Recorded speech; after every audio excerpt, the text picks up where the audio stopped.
Man patinka su tavimi draugauti. Radio Gama. Radio Gama. Radio Gama.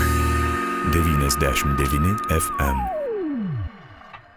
Jokiam kitam mieste jūros neatsiras ir nebus jūros mokslų, taigi universitetas turi tikrai nišą Lietuvoje, kuri yra be konkurencijos ir kurios niekas negali užimti. Tiesiog jisai valstybėje yra reikalingas, kol bus uostas, bus Klaipėdos miestas, tol bus ir Klaipėdos universitetas.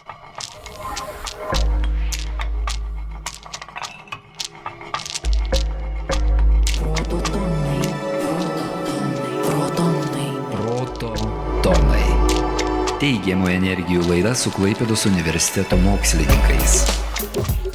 Mokslininkais, kurių kasdienis neįsenkantis darbas uoste ir jūroje, patvirtina tik daktaro Vytauto Jokubausko ištartų žodžius. Jūros mokslas svarbus ir neturintis konkurencijos. Jis būtinas valstybei gyvenančiai prie jūros.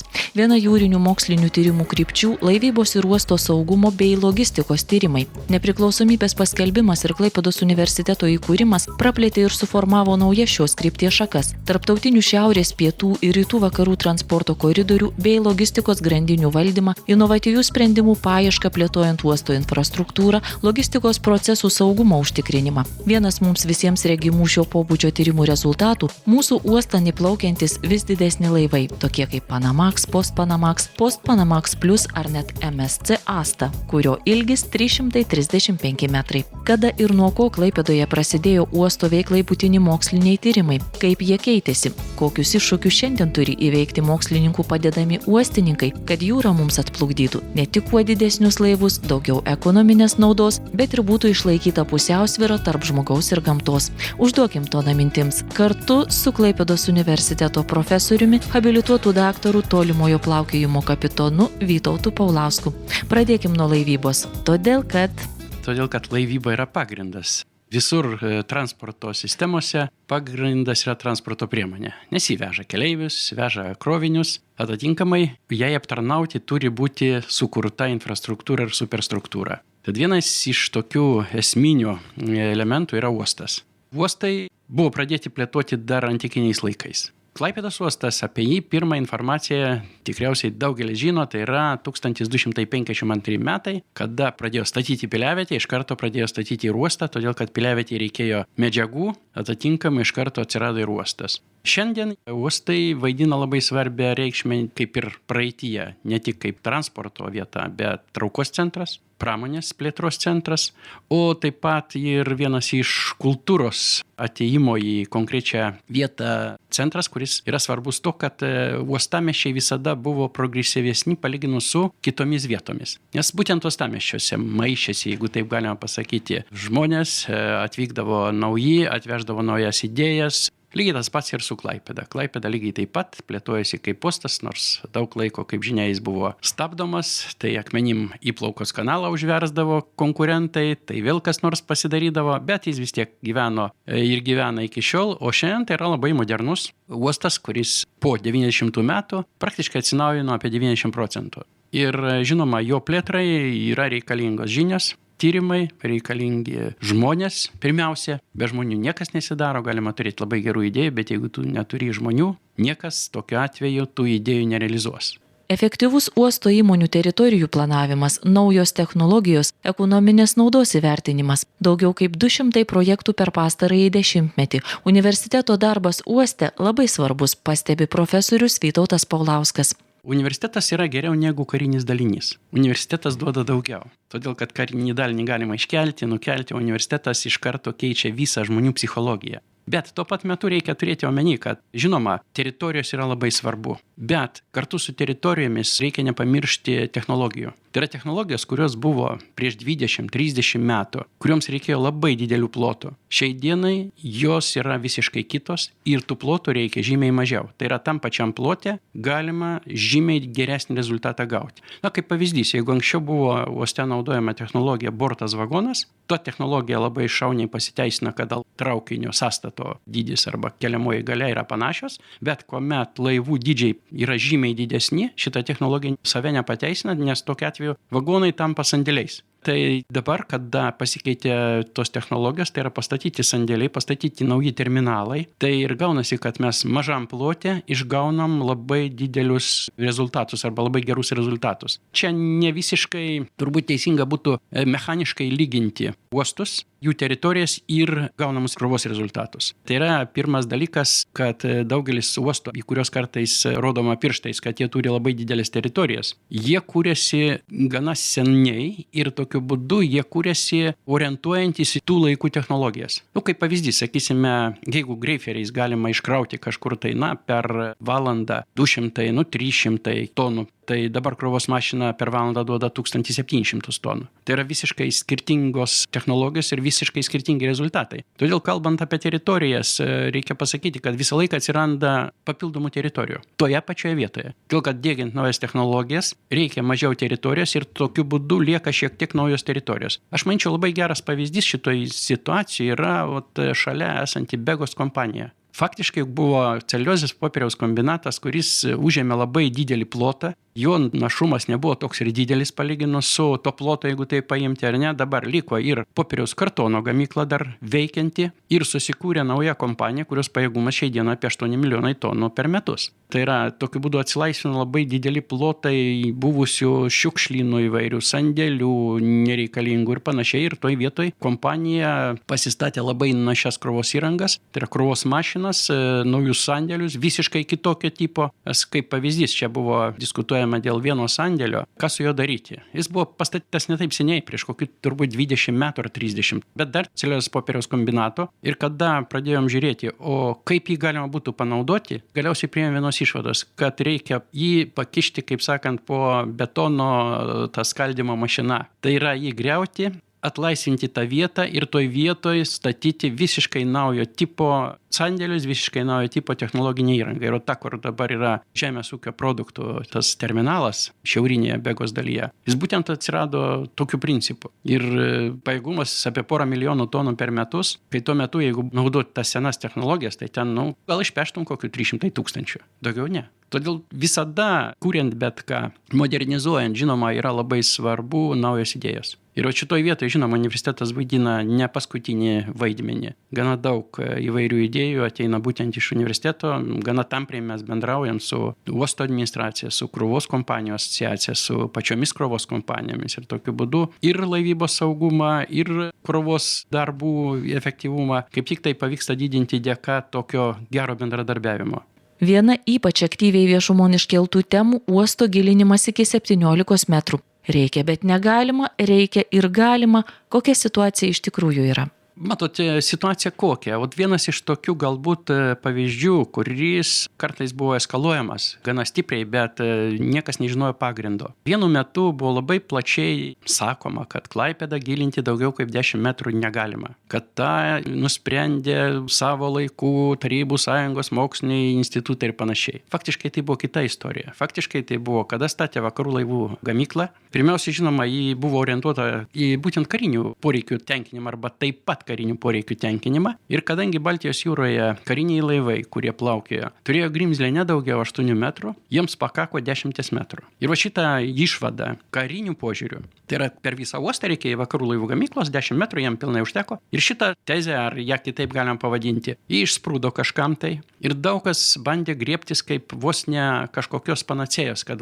daugiau negalima gilinti, tas jau nuspręsta ir panašiai. Šiandieną mes turim 15,5 įplaukoje, 15 šiauriniai daly, 14,5 metrų gilio per visą uostą. O planuojama, patvirtinta plėtros studija gilinti iki 17 metrų. Ir tai yra normalus dalykas. Kartais reiktų turėti omeny, kad iš kažkur išlenda kai kuri informacija. Ir žinoma, kai kurie tą informaciją stengiasi pasinaudoti. Ar nežinodami, ar turėdami kažkokį tai tikslą. Ir paskui, žinoma, prasideda diskusijos bereikalingos ir panašiai. Nes tai apsprendžia geologija, o ne kažkieno tai nuomonė.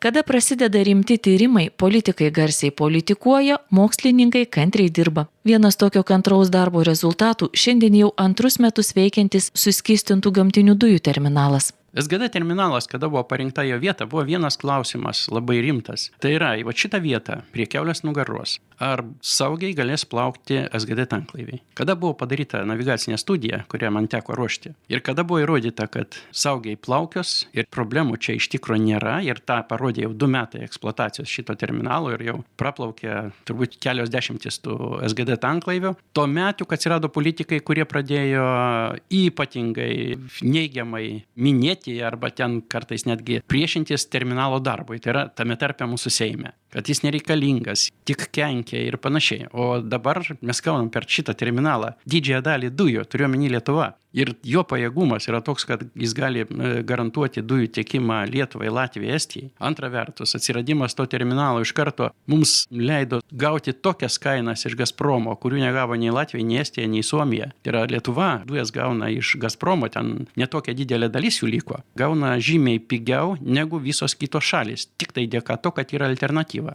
Na ir žinoma, dar daugiau per šitą terminalą ateinančios dujos jos dar pigesnės, tai yra kita pusė teikianti dujas Lietuvai, įteikia dujas dar pigiau negu Gazpromo dujos. Ir štai kodėl didžioji dalis dujų gaunamų dabar Lietuvoje eina per šitą SGD terminalą. Čia yra gryna ekonomika, nieko daugiau. Čia praktiškai nereiktų politikuoti. Nuo politikos grįžkim prie laivybos ir universiteto, kurio mokslininkai, pasak profesoriaus Vytauto Paulausko, savo žiniomis ir gebėjimais nenusileidžia jokiems kolegoms iš kitų šalių. Nors jūrinių tyrimų kryptis plati.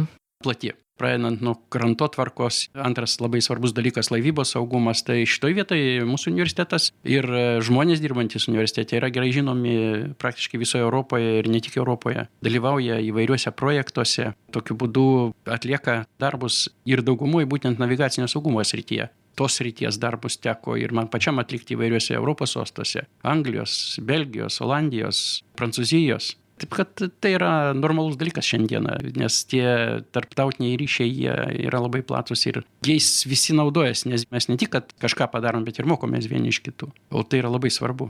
Kokia jūsų komanda? Mūsų komanda nėra didelė, jeigu taip pasižiūrėti. Tai yra mūsų buvusi katedra, laivybos katedra praktiškai, Birutė Plačienė, Raimondas Baržiukas ir kiti. Tai yra tie, kurie dirba šitoj srity. Tai yra mes tokiu atveju vienaip ar kitaip tos darbelius atliekam ir žinoma, tie darbai yra labai svarbus. Plius reikia nepamiršti, turim ir doktorantų, kurie taip pat daro labai nemažą įdirbį šitoje vietoje. Nes būtent jie tai labai tikslingai ruošiant savo disertacijas atlieka labai konkrečius dalykus. Kokie artimiausi ir tolimesni svarbus jūsų komandos darbai? Praktiškai tie darbai, kurie yra susiję su laivybos saugumu tiek mūsų uoste, tiek kuriuose ir kitose vietose, tie darbai yra labai svarbus. SGD panaudojimas, vidaus vandens keliai ir panašiai. Tai yra tų krypčių ir darbų yra pakankamai daug, belieka tik dirbti. Proto tonai. Teigiamų energijų laida su Klaipėdos universiteto mokslininkais. Per 25 metus paskelbusiais daugiau kaip 9000 mokslinių publikacijų. Dirbti jūroje ir uoste. Kodiniai žodžiai tinkantis ir antrajam mūsų šios laidos pašnekovui. Klaipėdos universiteto jūros tyrimų atviros prieigos centro laivynų ir ekspedicinių tyrimų vadovui, jūros geologui daktarui Nerijui Blažauskui.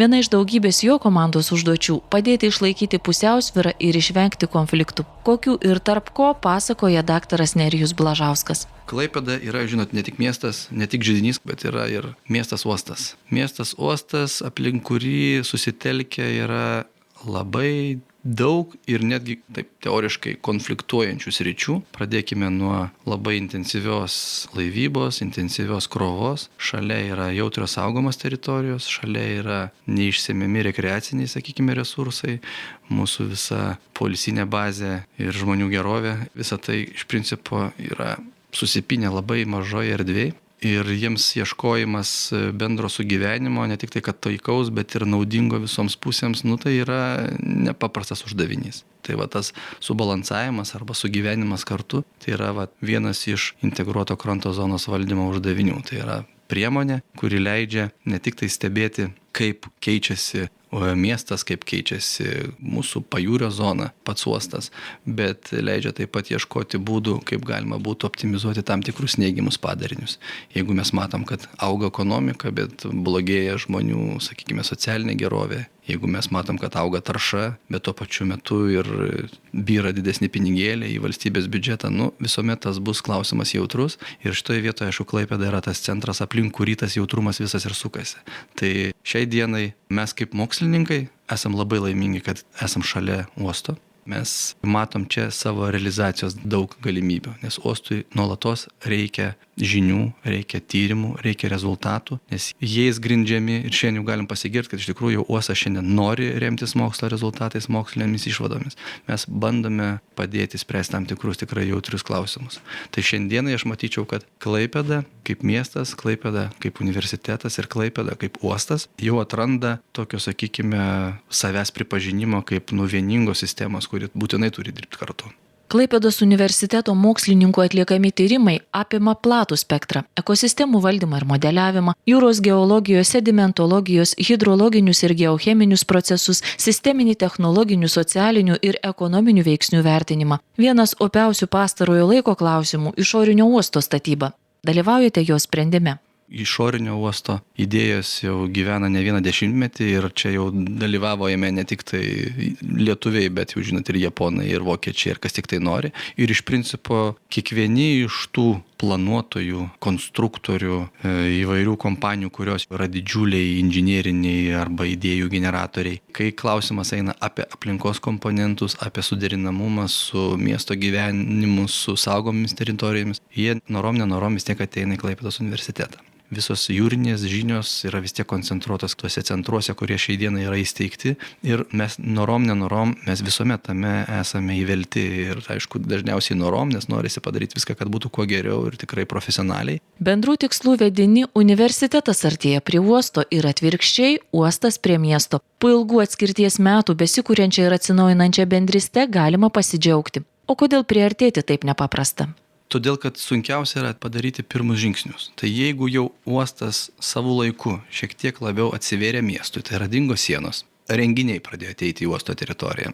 Pats uostas pradėjo ieškoti mokslo, ar ne? Pradėjo ieškoti kažkokių tai žinių išeidamas iš savo teritorijos, savo kabinetų. Pradeda kalbinti universiteto bendruomenę, ekspertus, kurie yra įvairių sričių. Pramušus tą, sakykime, tokią nedidelę skylutę ir pradėjus dairytis į viens į kitą, pamatyta buvo, kad tai duoda rezultatą teigiamą, o ta kova, kuri, nežinau, ar aš tos kovos iš tikrųjų dar tuo metu nemačiau, nes aš negyvenau Klaipėdoje, bet esu daug apie tai girdėjęs ir jaučiu tą priešpriešą, kuri buvo anksčiau, bet pamačius bent jau pirmą teigiamą rezultatą, sekantis žingsnis yra lengvesnis. Aš manyčiau, kad šiuo metu mes ir turim tą rezultatą, kada tas, kaip matom, atsiverimas į miestą jisai vyksta dar intensyviau, bendravimas su universitetinė bendruomenė, su mokslu iš uosto pusės darosi kasdien vis intensyvesnis, pats miestas iš karto daug palankiau žiūri į uostą, kadangi atsiradęs ryšys duoda irgi savo tam tikrą naudą ir aš tikiuosi, kad dar 5-10 metų ir galbūt mes iš vis čia gražiai gyvensim. Proto tonai. Teigiamų energijų laida su Klaipėdos universiteto mokslininkais. Per 25 metus daug kartų apdovanotais įvairių atminimo fondų ministerijų medaliais. Viltingai žvelgdami į visų mūsų rytdieną, pasidairykim įkvėpimo vakardienoje. Gerbiami mokslininkai, jaunosios kartos labui, pasidalinkite savo patirtimi, kaip kažkada 11 klasių baigę į mokslą atėjote. Gerbiamas profesoriau daktarė Vytautai Paulauskai ir daktarė Nerijau Blažauskai. Žinokit, netyčiukas iš tikrųjų, nes eidamas studijuoti, aš norėjau iš tikrųjų būti statybininku, nes galvoju, štai namas, šuns būda, stogas, tai yra rezultatai, kuriuos tu iš tikrųjų matai, kad tu padarėjai, gerai padarėjai ir tu to džiaugiesi, nes tai visi mato, tai vertina, tai jaučiasi, teka, neteka, gražus, negražus, labai gerai. Sutapimas, kad ta visuomenė, į kurią papuoliau, jau įstojęs į tada statybos institutas Vilnius, visiukai tie vadinami taip. Papuoliau į tokią, sakykime, atmosferą, kurioje aš kaip kūrybinė asmenybė negalėjau išbūti. Iš tikrųjų, man labai slėgė, aš jaučiausi labai blogai. Tuomet vėlgi netyčiukas, visiškas, kad vienas iš profesorių buvo mano geras kaimynas. Jisai pasiūlė man, tuo metu, kai aš jau mečiau statybinę savo specialybę, pasiūlė, sako, eikim į gamtos mokslus. Aš sako, matau tave gamtininku. Tai jisai man pasiūlė stoti į geologiją, aš labai sėkmingai ją įstojau ir nuo pirmos minutės įsimylėjau tą mokslą, kadangi tai buvo vėlgi absoliutus hobi, grožis ir įdomumas, ir kelionės, ir kalnai, akmenys, mineralai, įsivaizduojat. Viskas labai romantiška, viskas labai smagu. nuo tada tapau tikrų geologų. Iš principo netyčia papuolęs tarp akmenų, aš tarp jų ir likau. Tik vėliau jau tos akmenys kaip ir upė neša į vandenį, taip ir mane matys tais akmenimis atplukdė iki jūros ir dabar likau čia jūrinėje dalyje. Bet nuo geologijos niekur nenutolau. Dabar turiu jūrinę geologiją. Visos 3 komponentės, tai yra ir malonumas, ir nauda, ir pinigai atsistojo į savo vietas ir Klaipėdoje aš atradau visišką harmoniją. Tai yra čia ta vieta, kur tikrai galima labai įdomiai dirbti, tikrai neblogai uždirbti. Čia labai paprasta. Baigęs tuo metu teisingai 11 klasę vidurinę mokyklą, aš pradžioj galvojau stoti į Klaipėdos Reivysės mokyklą, bet paskui taip gavosi tokios aplinkybės, kad sutikau atvažiavęs į Klaipėdą žmonės iš Karaliaučiaus aukštosios inžinerinės jūrų mokyklos ir tie vaikinai man sako, kodėl tu stosi čia? Tu stok į aukštą iš karto. Aš taip ir padariau. Įstojau į Karaliaučiaus aukštą inžinerinę mokyklą, į laivavedybos fakultetą. Baigiau ten, pagal paskyrimą aš gavau darbo vietą Klaipėdoje. Klaipėdos tuo metu refrižeratorių laivyno bazėje. Pradėjau dirbti šturmanu, ir paskui iki aukščiausio lygio. Ir iš karto baigęs Karaliaučiaus aukštą inžinerinį jūrų mokyklą, tais pačiais metais įstojau į aspirantūrą tuo metu, dabartinę doktorantūrą Peterburgo aukštoje inžinerinėje jūrų mokykloje. Beplaukėdamas sugebėjau parašyti disertaciją, apsiginti ją. Dar po to kiek tai laiko paplaukiau ir atėjau tada dirbti į buvusį KPI Klaipėdos fakultetą. 90 metais aš tapau biurokratu. Tai yra buvau Susisiekimo ministerijos vandens transporto departamento direktoriumi po nepriklausomybės. Jis buvo kaip tik Klaipėdoje įkurtas. Po to taip jau gavosi, kad šitais jūrinis verslas, ta jūrinė pramonė visą laiką buvo šalia. Todėl ir moksliniai tie tyrimai tęsiasi. Ir gavosi taip, kaip gavosi. O kada buvo tas pirmas kartas, kada mokslininku pasijutot? Žinot, ginantis disertaciją Peterburge, ten man įstrigo vienas toks vieno iš tos tarybos nario pasisakymas. Sako, mes galbūt ir galėtume kažkur tai nesutikti, bet, sako, jis tai viską darė su natūriniais objektais ir tą davedė iki mokslinio lygio. Atatinkamai, sako, mes turim pakelti rankas. Aš tada supratau, kad tas kelias mano pasirinktas buvo teisingas. Laidos pabaigoje, kaip visada, tradicinis kvietimas mintims Klaipėdos universiteto vardo 25-mečio proga. Universitetas vis dar ieško savęs, nors visi ženklai ir norai save koncentruoti į jūrinę sritį, tiek jūrinę kultūrą, jūrinė mokslas, jūrinė technologijos, viskas, kas susijęs su jūra, iš tikrųjų turėtų būti tas slaptažodis, kuris mus daro unikaliais. Ir turbūt tada nenugalimais, dėl to, kad žinome tą kovą tarp universitetų, ar nežinau, ar čia tarp universitetų, ar bendrai universitetinės koncepcijos ta kova vyksta. Ir Klaipėda turi unikalų šansą iš tikrųjų tapti tokiu vieninteliu jūriniu universitetu, kurį sunku pajudinti, jeigu mes vykdom tam tikrą funkciją.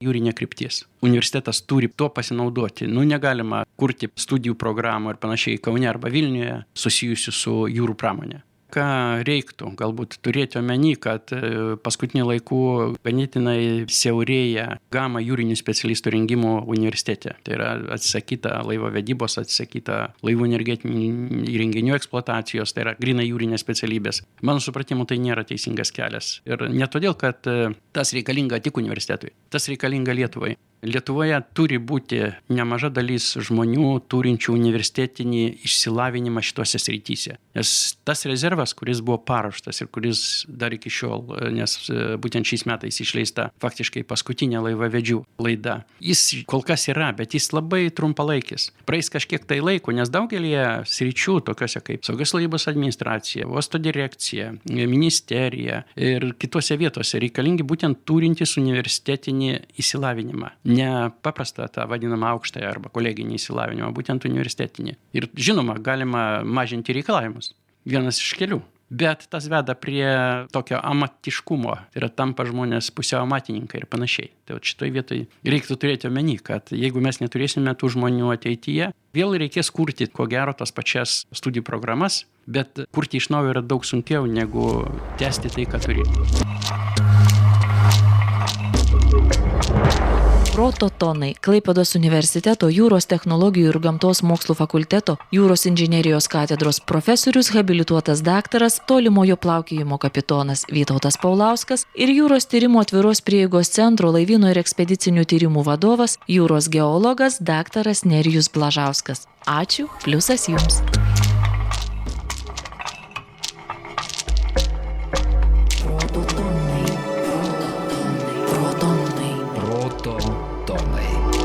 Teigiamų energijų laida su Klaipėdos universiteto mokslininkais. Laidą rengia Klaipėdos universitetas kartu su Klaipėdos krašto radijo stotimi Radio Gama. Dalinai finansuoja Spaudos, radijo ir televizijos rėmimo fondas.